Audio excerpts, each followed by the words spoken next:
හරිම ලස්සනට අව්ව පායලා තිබුණ දවසක හවස් වරුවක් තමයි මේ ඔයාලා දකින්නේ. ඉතින් ඔයාලව හරි ආදරෙන් එකතු කරගන්නවා මගේ YouTube channel එකට.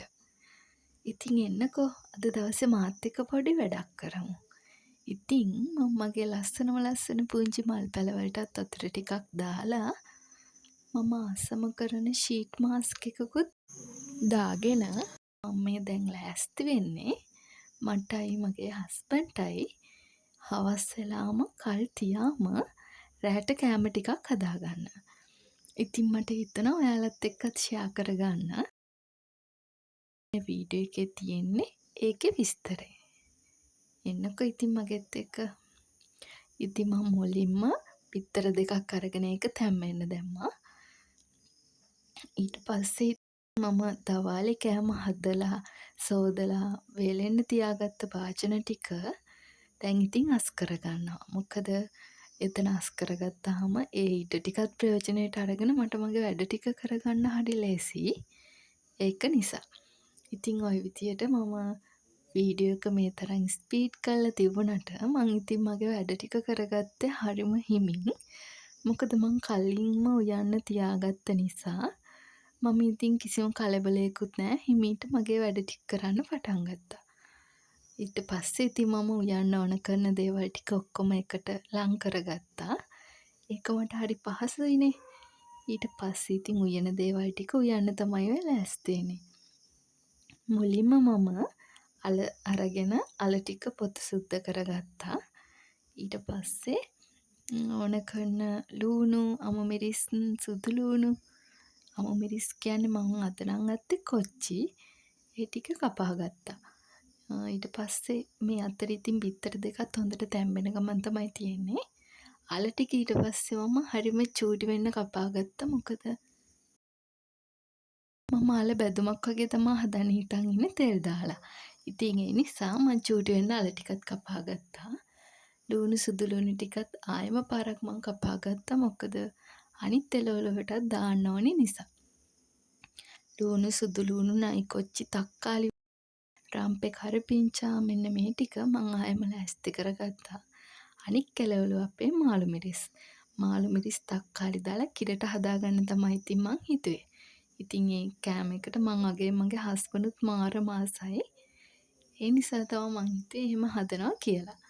ඊට පස්සේ ඔය විදිහට ඒ ටිකත් ලෑස්ති කරගෙන භාජනයක් ඊට පස්සේ ලිපෙන් තියලා අල ටිකට ඕන කරන කුළුබඩු ටිකක් දාගෙන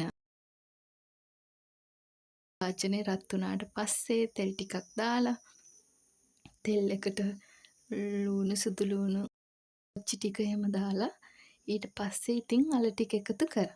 ඇත්තටම ඉතින් කියන්න ඕනේ යාළුවනේ මාරම සුවඳයි ඒ වෙලාවේ කුස්සියම. මොකද තෙලේ බැදෙනකොට නයි කොච්චි වල සුවඳ වෙනකොට මට නම් මාරම ආසයි. ඉතින් ඒ වෙලාවේ පුදුම තරම් සුවඳයි. ඒ දේවල් හැම එකක්ම ටෙම්පරාදු වෙන සුවඳ. ඊළඟට ඉතින් මට තියෙන්නේ මාළු මිරිස් එකට ඕන කරන දේවල්. ඒවත් ඒ විදිහටම ලෑස්ති කරගත්තා. මාළු මිරිස් එකට ඕන කරන දේවලුත් භාජනයකට දාලා දිය කිරෙන් තමයි මුලින්ම තඹගත්තේ මාළු මිරිස් ටික නම්. ඊට පස්සේ පැහිගෙන එනකොට මම ඒකට මිටි කිරි දැම්මා. ඉතින් ඒත් එක්කම මම පොල් සම්බෝලයක් හදාගත්තා. ඉතින් ඕක තමයි මගේ අද මෙනු එක උනේ. ඉතින් ලොකු මෙනු එකක් නන් නෙවෙයි. හරිම සිම්පල් මෙනු එකක්. ඉතින් ඒ විදිහට කන්න අපි හැමෝම ආසයිනේ. ඉතින් ගෙදර වෙලා කනවා කියන්නේ ඉතින් වෙනමම ෆීලින් එකක් ඒක නම්. ඉතින් ඇත්තටම මම මේ උයන වැඩවලට නම් ඔයගලන්ට කියන්න යාළුවනේ මම මැරි කරන්න කලින් නම් චුට්ටක්වත් කැමති නැහැ. අම්මා උයන කෑම එක කාලා ඔහේ ඉතින් ඉන්න තමයි ආස. මොකද උයන්න කරන්න හරි කම්මැලි. මං හිතනවා ඉතින් හැමෝම එහෙම වෙන්න ඇති කියලා. මොකද ගෙදර ඉන්න කාලේ අපි කවුරුත් එහෙම වැඩට උනන්දුවක් නැහැනේ.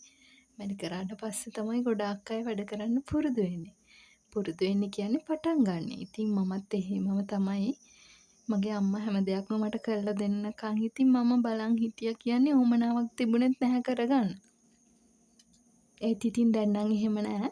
මට දැන් හැම නිතරම මේ වගේ වැඩ කරනකොට අම්මාව මතක් වෙනවා. මොනා කරන්නද ඉතින් නේද? අපි හැමෝටම ඕක තමයි වෙන්නේ. ඊට පස්සේ ඉතින් මම එහෙමම කුළුබඩු වලට ගත්ත බෝතල් ටිකත් පිළිවෙලකට අස් කරගත්තා. හැමතැනම හැඩි වෙලානේ තිබුණේ. ඊට පස්සේ බිත්තරවල කටු ටිකක් සුද්ධ කරගත්තා. මොකද බිත්තර ටික හොඳටම තැම්බිලායි තිබුණේ. ඊළඟට නම් මට ඉතින් ඉතුරු වෙලා තිබ්බේ තව පුංචි පුංචි වැඩක්. එළවලු එක හැදෙන අතරෙම බත් එකත් උයා ගන්න ඕනි නිසා රයිස් කුකර් එක අරගෙන ඕන ගානට හාල් අරගෙන හාල් ටිකත් සෝදලා බත් එක ඉදෙන්න තමයි මං ඊළඟට තියාගන්න හදන්නේ. එතකොට එළවලු ටික හැදෙනකොටම බත් එකත් අපිට අරගන්න පුළුවන්. රස්නේ පිට දෙකම ඕන වෙලාවට කෑම කන්නත් පුළුවන් නිසා. ඉතින් ඔය විදිහට මම ඒකත් කරගත්තා ඒ ගමම්ම. එතකොට ඉතින් අපේ වැඩේ ලේසියිනේ. ඉතින් ඔය විදිහට තමයි යාළුවනේ එදා දවසේ මම මගේ රෑ කෑම වේල හදාගත්තේ. මං ආස කරන විදිහට නිදහසේ.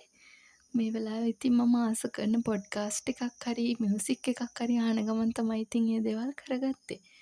ඉතින් යාළුවනේ මං මේ වගේ වීඩියෝස් අරගෙන ඉස්සරහටත් එන්නම්. අදට මගෙත් එක්ක මේ වීඩියෝ එක බලපු ඔයාලා හැමෝටම ගොඩක් ආදරෙයි. ආයෙ වීඩියෝ එකක් අරගෙන එනකන් හැමෝම පරිස්සමින් ඉන්න. ඔයාලා හැමෝටම ගොඩක් ආදරෙයි. එහෙනම් මං අදට ගිහිල්ලා එන්නම්.